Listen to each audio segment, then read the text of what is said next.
chefa! Seja bem-vinda a mais um vídeo desse canal.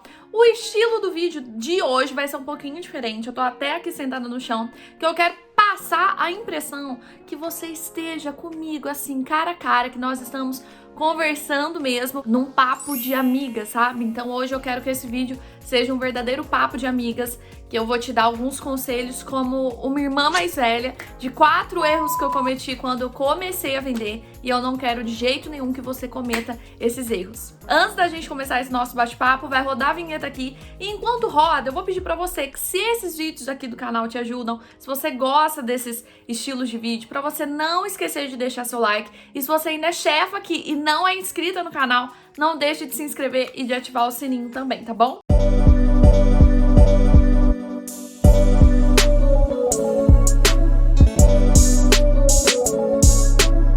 Bora lá pro nosso bate-papo de hoje então, minha amiga. Olha, eu tenho aí uns 10 anos de estrada de vendas e vocês têm noção, né, que eu já errei muito lá no meu começo, principalmente sem informação nenhuma, sem estudo nessa área, né, em si, porque não era como é hoje, não.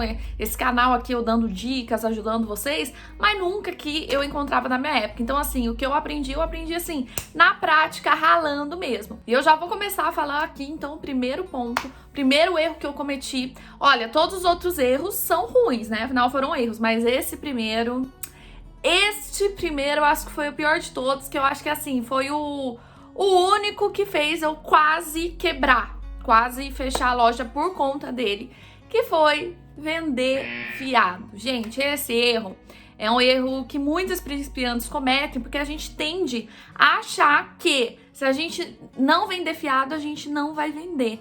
E aí a gente acaba vendendo fiado e entra naquele ciclo vicioso, né? Porque depois que a gente acostuma a cliente no fiado, ela não quer sair do fiado, ela não quer usar o limite do cartão de crédito dela com você, e enfim.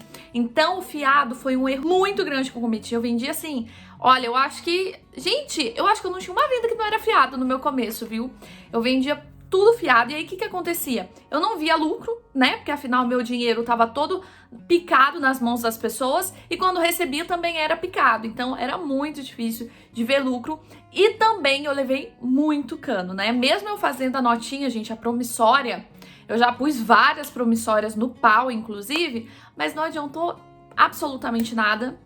Além da trabalheira que você tem, né? Você tem que ir, ficar indo lá, levar a promissória, depois ir lá, ver se a pessoa te pagou, enfim, dá uma trabalheira geral. De todas as promissórias que eu coloquei até hoje, gente, que não foram poucas, eu recebi uma, porque a pessoa queria pegar uma casa, já até comentei com vocês aqui em outro vídeo isso. Mas enfim, se a cliente não tivesse que pegar a casa, não precisasse do nome limpo, ela também não ia me pagar, não. Então, fichinha pra mim não adiantou, nota promissória pra mim não adiantou de nada. E assim, eu sempre pego muito no pé de vocês, né? Principalmente quem me acompanha lá no Instagram, que eu tô sempre batendo nessa tecla com vocês do fiado, pra não venderem fiado, porque eu sei na prática como isso pode prejudicar o nosso negócio. E não é só pelo medo de você não receber, né? O fiado vai muito além disso. Como eu já falei, o seu dinheiro tá sempre picado, é difícil de você ver seu lucro, é difícil de você ver o seu negócio crescer, imprevisto acontece, a pessoa pode até te pagar, mas ela vai pagar quando der, porque se acontecer algum imprevisto na vida dela, enfim, fiado é ruim por inúmeros motivos. Se a gente for analisar, tem muito mais contras do que prós, né, do que benefícios. Então, a partir do momento que eu me posicionei, que realmente falei assim, não, eu vou parar com fiado, e que eu me reposicionei, foi quando eu vi, assim, a loja realmente ir muito pra frente, deslanchar muito mais rapidamente. Então a gente tem que se posicionar. Então, minha amiga, o primeiro erro que eu cometi e que eu falo pra você não cometer, já começar do jeito certo, é não comece com fiado. Me conta aqui nos comentários se você vende fiado, se você já levou cano. Me conta aqui que eu quero saber. O segundo erro que eu cometi, gente, foi achar que o que vendia era o preço. A gente sabe que o preço é um dos fatores, assim, primordiais, né? Que o cliente realmente olha, compara os preços na hora da compra. Mas não é nessa questão que eu tô falando, não. Eu tô falando que na questão, assim, que eu achava que tudo que era baratinho ia vender. Então eu comprava, às vezes, uma peça lá, ai, nossa, essa peça tá 10 reais, ai, nossa, essa peça tá 15 reais. Vendia lá super barato, e o que acontecia? A peça encalhava. Por quê? Porque muitas vezes a gente erra em achar que o cliente quer tudo que é barato, tudo que é preço, tudo que é promoção. E não é, gente. O cliente, na verdade, ele quer algo que satisfaça as necessidades dele. Então, por exemplo, se eu quero ir num casamento de uma amiga minha, eu não quero o vestido mais barato. Eu quero o vestido que eu me acho mais linda nele. Entende essa diferença? Então eu achava que o que vendia era o preço, que era barato. E o que acontecia? Muitas peças acabavam ficando encalhadas no estoque, porque eram peças que as pessoas não queriam, não brilhava os olhos dela, né? Então, assim, é claro que o preço é muito importante, sim, é fator decisivo, sim, mas em casos do tipo, nessa loja tem uma peça, na outra loja tem a mesma peça, qual que eu vou comprar? A que estiver mais barato, afinal é a mesma peça. Mas eu tô falando nesse outro sentido, tá bom? De que nem sempre o que a sua cliente quer é o preço. Na maioria das vezes, inclusive, não. Ela quer, como eu já disse, que satisfaça a necessidade dela. Você aí na sua loja já cometeu esse erro também? De comprar uma peça baratinha e ela tá encalhada até hoje?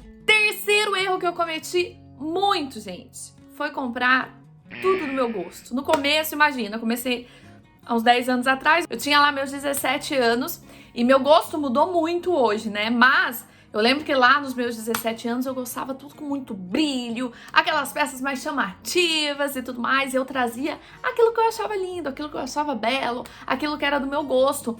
E aí o que começou a acontecer? Eu comecei a apresentar as peças para as clientes e aí eu lembro até hoje que eu fui levar uma malona na casa de uma cliente e aí ela olhou tudo e falou assim: você não tem peças mais básicas, sem brilho? E aí, a partir desse dia, eu comecei a me atentar. Eu falei, nossa, a maioria das minhas clientes são mais básicas, né? A maioria das minhas clientes preferem peças lisas, sem estampa, sem strass, sem brilho. E aí, né, conforme o andar da carruagem, a gente vai aprendendo, vai pegando a maioria do gosto do nosso público. Mas no começo eu errei muito em trazer muito do nosso gosto. Então, algo que pode te ajudar muito nesse sentido é fazer enquetes, é fazer uma pesquisa de campo, uma pesquisa de público. O que é que o pessoal aí da sua cidade ou o seu público-alvo tá buscando? Você vê aí nos comentários das outras lojas que elas mais estão pedindo. O que é, né? A gente precisa fazer essa pesquisa pra gente não errar, a gente ir fazer compra e pegar só aquilo que nos agrada. É claro que uma loja tem muito a ver, eu acho, com o dono, né? A minha loja, por exemplo, tinha muito meu estilo, né? Coisas... Eu não comprava, por exemplo, nossa, essa peça aqui é ridícula, é feia. Também não comprava, também não é assim, tá, gente? Mas tem peças que eu falo que são peças chaves, né? Que caem no gosto da maioria das pessoas. Então, é nessas peças que a gente tem que realmente investir e tá sempre pesquisando o gosto, né? Do nosso público-alvo. E por último, o quarto erro que eu cometi, gente, foi achar que eu já tava lucrando desde a primeira peça que eu vendia. Isso é básico de quem não tem controle do seu negócio, né? Então eu não tinha esse controle, eu anotava tudo no caderninho. Então vamos imaginar lá que eu saí, fiz as minhas compras lá de 3 mil reais. Aí chegava, né, com essas peças aí, com o meu montante de 3 mil reais e começava a vender. Se eu vendia uma blusinha, eu já achava que eu tava lucrando. Olha a inocência da garota, né? Mas isso lá no meu começo. Mas eu sei que muita gente que tá começando, que não tem esse controle, acha também, ou nem sabe se tá tendo lucro ou prejuízo. E a gente começa a entender melhor isso quando a gente tem um controle, né? No meu caso, foi quando eu comecei a utilizar as planilhas, que inclusive são as planilhas que eu disponibilizo para vocês, chefas, adquirirem. E foi a partir de quando eu comecei a utilizar, né, de realmente cadastrar as peças certinho, ter esse controle, que eu comecei a identificar, opa, agora eu comecei a ter lucro. Porque o lucro, na verdade, a gente começa a ter a partir do momento que a gente recupera todo o nosso investimento, né? Então, se eu investir 3 mil reais, igual eu tô citando aqui no exemplo que eu dei pra vocês, eu só vou começar a lucrar a partir do momento que eu recuperar esses meus 3 mil reais. Então, que passar desses 3 mil que eu já havia investido, aí sim vai ser o meu lucro, né? Então tá aí a importância, se você ainda não tem um controle do seu negócio, ter esse controle quanto antes. Eu vou deixar aqui na descrição do vídeo, fixar no comentário também, para se você ainda não tem um controle, você ler mais a respeito dessas planilhas que vai ajudar muito no seu negócio, tá bom? Que, aliás, assim, é o básico, é o mínimo do mínimo que a gente pode fazer pelo nosso negócio, pela nossa loja. Bom, contei aqui pra você, então, os 4 erros que eu cometi quando eu comecei, que eu não quero que você cometa, que é vender fiado, que foi achar que o que vendia era pecinha baratinha, comprar tudo do meu gosto e não ter um controle e achar que eu tava lucrando assim desde a primeira peça que eu vendi. Agora eu quero que você, a senhorita, também me conte aqui qual erro que você já cometeu na sua loja. Deixa aqui nos comentários que eu quero saber, tá bom? Meus amores, vocês gostaram desse estilo de vídeo em forma de bate-papo? Me conta aqui se vocês gostaram desse estilo, que aí eu trago mais vídeos nesse formato, tá bom? Um beijão e até o próximo!